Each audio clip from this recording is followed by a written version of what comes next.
Hello, I am Seema and welcome to part 3 of the chapter Redox Reactions. In the previous video, I told you about a competitive electron transfer that occurs, and on the basis of that we described oxidation and reduction. Now the question is, when electrons transfer from one metal to the other metal, both the metals have a tendency to lose electrons, then why do electrons transfer from one metal to the other metal, and why there is this competition, and who is there that loses in the competition, and who is it that wins the competition? And what is the factor, or what is the property that is responsible for this competition? Like, if there's a race, who will win the race? The person who runs faster will win the race, and the one who runs slower will lose the race. So what is that one property because of which this transfer of electrons takes place, and why is there a preference in that transfer? Now that property is electronegativity. Electronegativity, when you say negativity, it means it is a deficiency. So it is a need. The more electronegative an atom is, that it means the more deficient it is in negative charge, and therefore it has a stronger tendency to pull electrons towards itself. Also, we are aware that molecules or compounds may not always be, or the bond that is formed may not always be ionic in nature. You could have covalent compounds also, and our knowledge tells us that covalent compounds also undergo redox reactions. So if they also undergo redox reactions, how can we explain them if they do not have hydrogen and oxygen? How would you describe them if there is no electron being transferred in them? So there we use the same property, that is the difference between electronegativity. And even if there is a covalent bond, there is a tendency of that atom which is more electronegative to pull the shared pair of electrons towards itself, and thereby become partially negative. That is what gives polarity to covalent compounds. We have studied about that earlier. But the thing is that when we are assigning or when we are deciding whether oxidation is occurring or reduction is occurring, we assume that not only has the electron just shifted a little towards it, it has completely transferred from the more electropositive atom to the less electropositive, or the more electropositive atom to the electronegative atom in comparison. Right? So the less electronegative to more electronegative atom. That shift of electrons, we just assume it to be a complete transfer, and on the basis of that assumption, we allot a charge to that atom. For example, in H2O, it is a covalent compound. In the formation of H2O, the electron from hydrogen is electropositive and oxygen is electronegative. So the electron, it only shifts slightly towards oxygen, but we assume that the electron has completely transferred to oxygen, and thereby we allot charges to hydrogen and oxygen.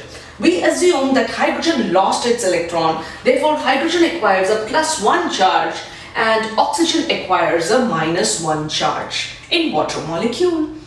Now this charge that we have allotted, which is not an actual charge, it is an apparent charge, or it is an assumed charge. This apparent charge or assumed charge is known as the oxidation number. And that is known as the oxidation state also. These two terms, oxidation number and oxidation state, are interchangeably used. You can interchange them. At places you may use oxidation number, you may use oxidation state also in place of oxidation number. So oxidation number is actually you're allotting a charge to an atom, to every atom in a covalent compound, based on its difference in electronegativity, or based on your feeling that the electron may have transferred from this atom to this atom, and the basis for that is the difference in their electronegativities. Now, how do we know, or how do we assign these oxidation numbers to atoms in a compound? How would we come to know what is getting oxidized, what is getting reduced, unless we know a change in the oxidation number? You remember I told you when I was telling you in part 1, when I gave you the different definitions of oxidation and reduction. The last definition I told you, I'll tell you in details later, that an increase in oxidation number tells you that oxidation has occurred. and a decrease in oxidation number shows that reduction has occurred. So if there is positive oxidation number, it means oxidation has occurred for that atom. And if the atom is acquiring a negative oxidation number, and that could be integral, that it could be, it was positive, it became more positive, it was positive, it became slightly negative, or it became actually negative, whatever be the situation, you will call it oxidation and reduction. Whenever there is an increase in oxidation number, you will call it reduction. Whenever there is a decrease in oxidation number. So let us now see these few examples. Hydrogen and oxygen.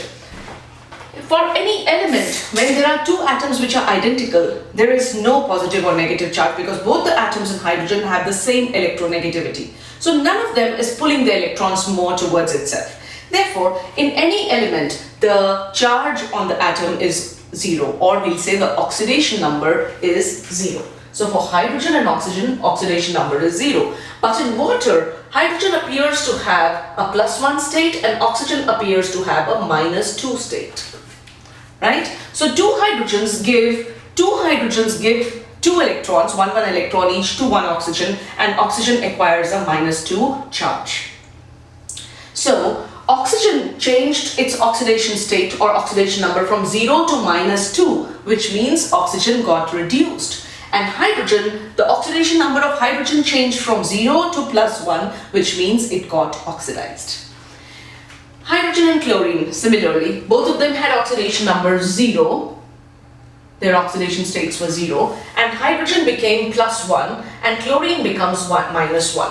So oxygen got oxidized, it turned from 0 to +1, and chlorine turned into chloride, and it is also a covalent compound and the charges are only apparent. There is only a shift of electrons, but we assume that it is a complete transfer and we allot the charges. And chlorine has -1 charge, so 0 to -1 is reduction. Methane combines with chlorine to give you carbon tetrachloride and 4HCl. Chlorine here has a charge 0. In methane, carbon is negative and hydrogen is positive. Hydrogen has an oxidation state of +1 and carbon has an oxidation state of -4. Right? In carbon tetrachloride, carbon acquires the oxidation state of +4 and chlorines have oxidation state of -1 each, and chlorine here had oxidation state of 0. Sorry, I've already written it. Here in HCl, H is +1 and Cl is -1. So what has happened to the oxidation states? Hydrogen was +1 here and hydrogen remained +1 here, which means that nothing happened to the atom hydrogen. It was +1 there also, it remained +1, so it is not participating in the redox actually.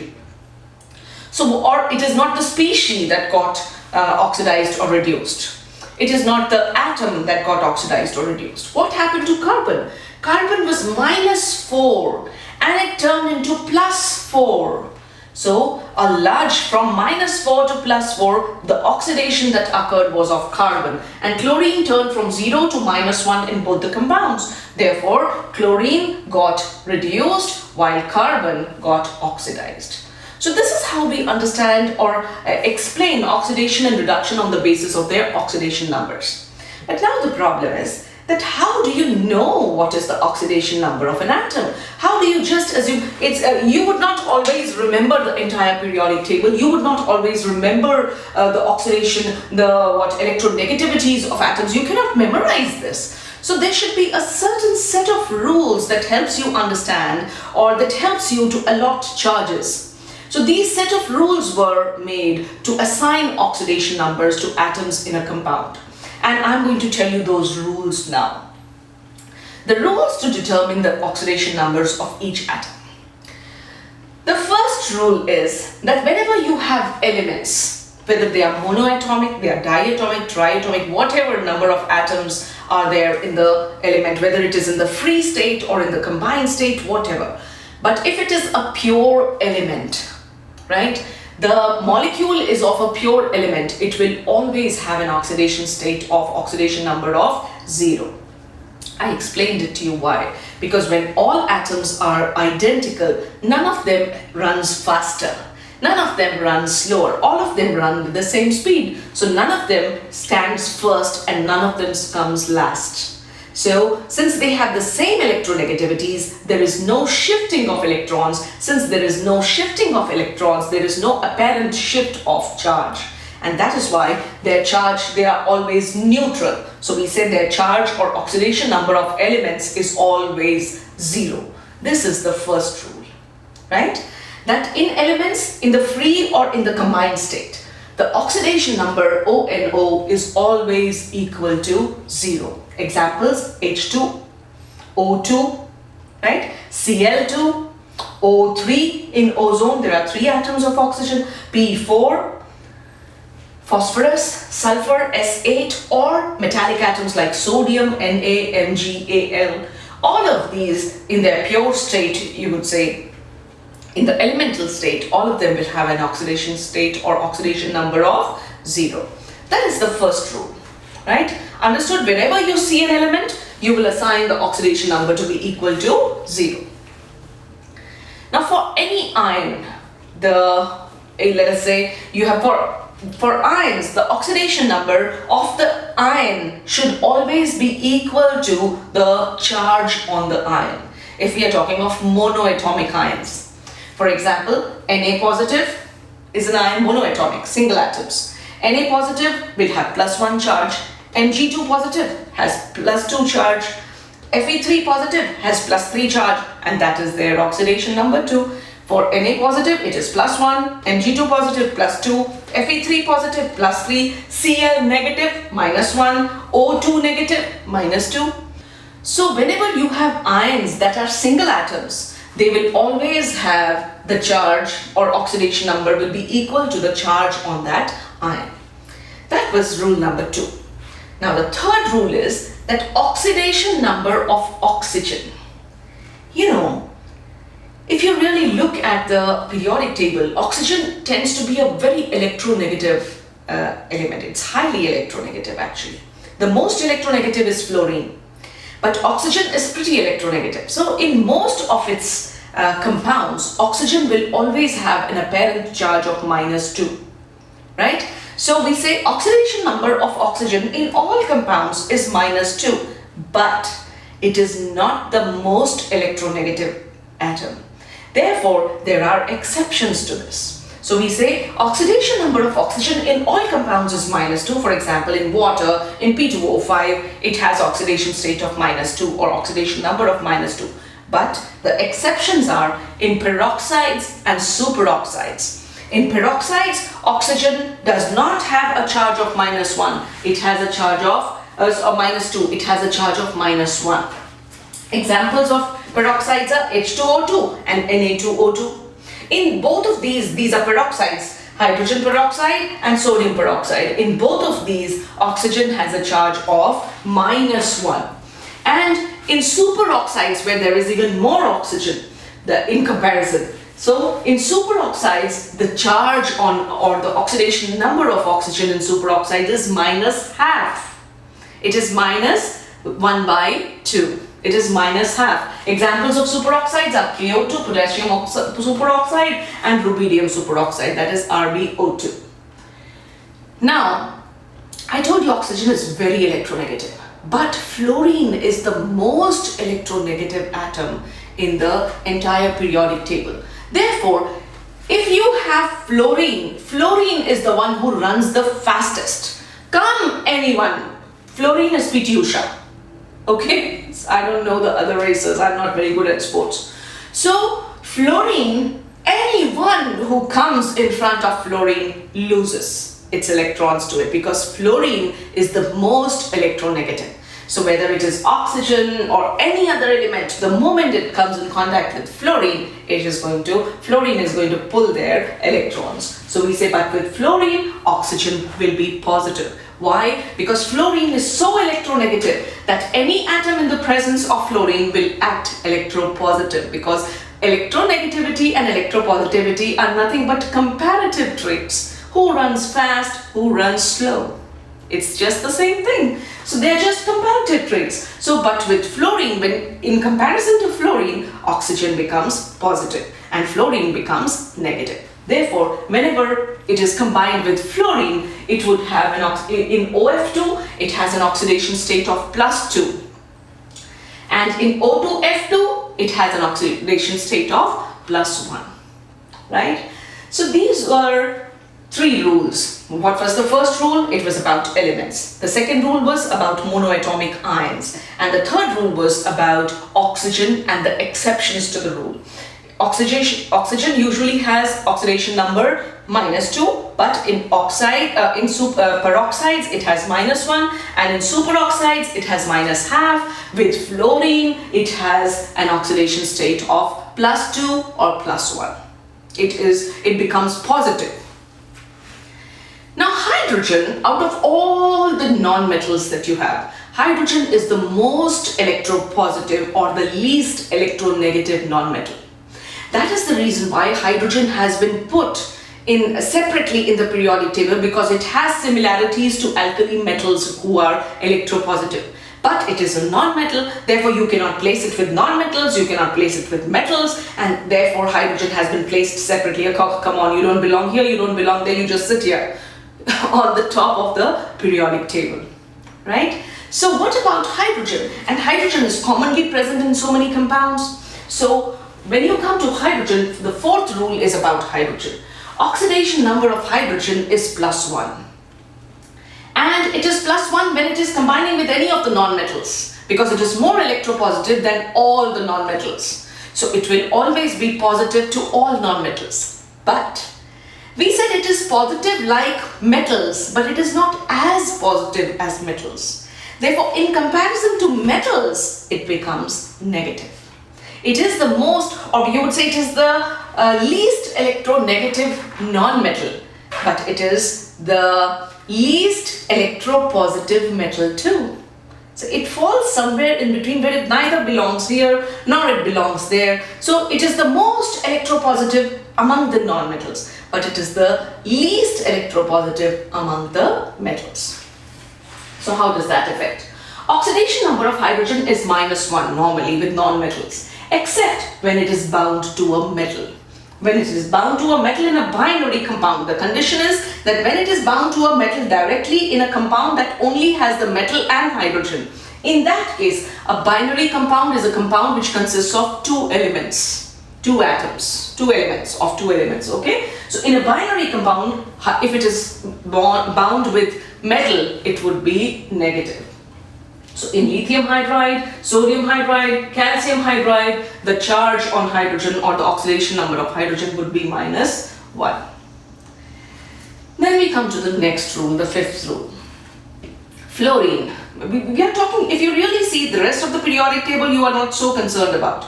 It is these which are present at many places, these elements, and they are really extremes. So we must know about them.